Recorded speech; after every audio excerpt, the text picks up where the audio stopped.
औज़ुबिल्लाहि मिनश्शैतानिर्रजीम बिस्मिल्लाहिर्रहमानिर्रहीम। व्यूअर्स अस्सलाम वालेकुम, कैसे हैं आप? ठीक ठाक हैं, खैरियत से हैं? अल्लाह पाक की ज़ात आपको हमेशा की तरह खुश व खुरम रखे और अपने लाइफ में, अपनी ज़िंदगी के अंदर आपको कामयाबियों और कमरानियों से नवाजे।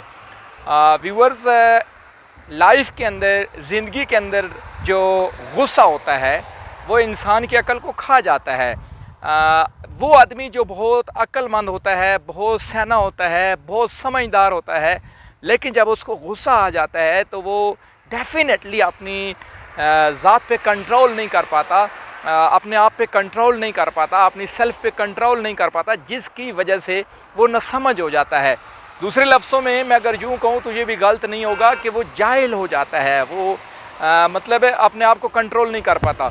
तो गुस्सा तो सबको आता है, गुस्सा आना भी चाहिए, लेकिन मैं ये समझता हूँ कि दिलेर आदमी वो है, बहादुर आदमी वो है जो गुस्से को काबू कर लेता है। बिलीव मी, आपने देखा होगा कि ज़िंदगी में जब भी आपको गुस्सा आता है तो आप अपना नुकसान ज़रूर करते हैं, अपनी फैमिली का नुकसान ज़रूर करते हैं, अपने बीवी बच्चों का नुकसान ज़रूर करते हैं। चाहे आप प्रोफेशनल लाइफ में हो या अपनी अज़दवाजी लाइफ में हो, आप जिस भी लाइफ में हैं, जब भी आप आपस से बाहर होते हैं, आपको गुस्सा आता है तो डेफिनेटली आप नुकसान करते हैं। दो सूरतों में हमेशा इंसान अपना नुकसान खुद कर रहा होता है। पहली सूरत होती है जब उसको गुस्सा आ जाता है, और दूसरी सूरत जब वो इंतहा का नेगेटिव हो जाता है।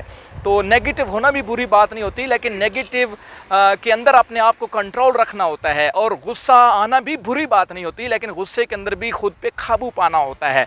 तो अगर आप ज़िंदगी में किसी भी प्रोफेशन के अंदर सक्सेसफुल इंसान बनना चाहते हैं तो आप गुस्से को कंट्रोल करने वाले बन जाएं।